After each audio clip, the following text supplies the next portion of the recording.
Good morning, welcome to my YouTube channel Devendra Samariya. तो मैं आज आपके लिए लेकर आया हूँ पॉलीटेक्निक थर्ड ईयर में 5th सेमेस्टर की इलेक्ट्रिक मशीन सेकंड की first chapter 3 phase induction motor की सेकंड क्लास, जिसमें आज हम पढ़ेंगे। तो फ्रेंड्स, आपने पहले की वीडियो में देखा होगा कि हमने आपको पहले की वीडियो में इंट्रोडक्शन और 3 फेज इंडक्शन मोटर की संरचना और इसके दो जो भाग होते हैं वो पढ़ाए थे, स्टेटर और रोटर के बारे में पढ़ाया था। तो आज हम पढ़ेंगे स्टेटर फ्रेम। जो ये मोटर का ये बाहरी भाग था जो हमने आपको बताया था, ये स्टेटर फ्रेम ये की बहुत कठोर होती है, ये ठलवा लोहे की बनाई जाती है। आज हम इसके बारे में पढ़ेंगे। जैसा कि आपको स्क्रीन पर दिख रहा होगा, 3 फेज इंडक्शन मोटर का बाहरी पार्ट है। इसका मुख्य कार्य स्टेटर और फील्ड वाइंडिंग का सपोर्ट करना यह एक कवर के रूप में कार्य करता है। मोटर के अंदर के भागों की सुरक्षा करता है, मोटर को बाहरी चोट से बचाता है।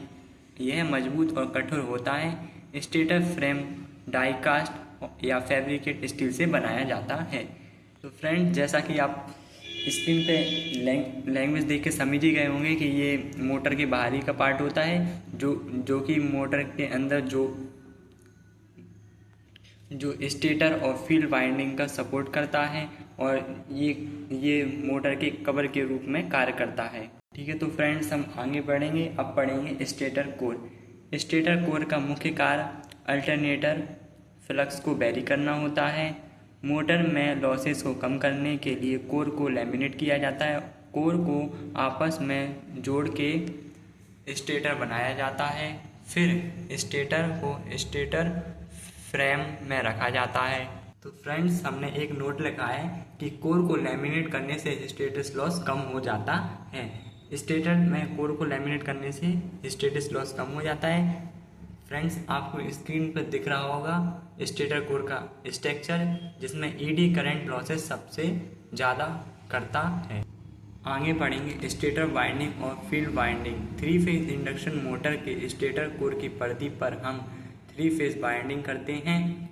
3 फेज बाइंडिंग में 3 फेज एसी पावर अप्लाई करते हैं। सॉरी, मैंने अप्लाई की स्पेलिंग गलत लिखी है। बाइंडिंग के 3 फेज या तो स्टार या डेल्टा में जुड़े होते हैं। स्टेटर पर बाइंडिंग को फील्ड बाइंडिंग भी कहते हैं। जब हम बाइंडिंग 3 फेज सप्लाई देते हैं तो वह एक रोटेटिंग मैग्नेट फील्ड उत्पन्न करता है। तो फ्रेंड्स, हम आगे पढ़ेंगे working principle of 3 phase induction motor.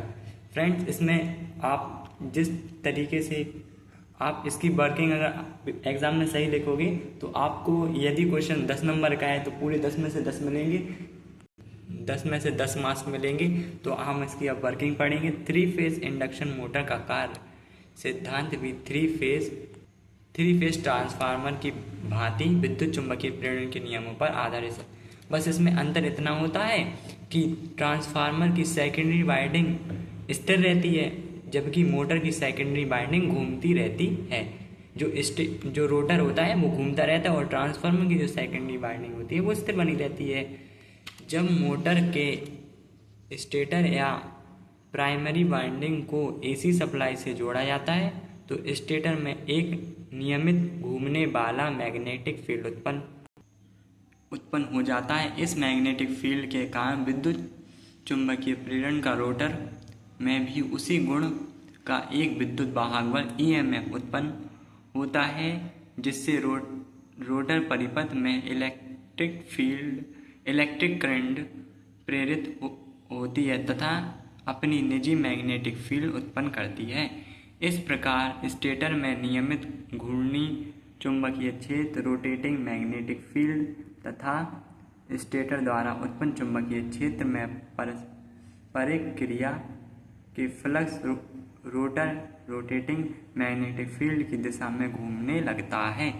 Friends, तो आप इसकी वर्किंग आप अगर पेपर में बिल्कुल अच्छे लिखेंगे तो आपको पूरे 10 में से 10 मार्क्स आने की पूरे चांसेस हैं।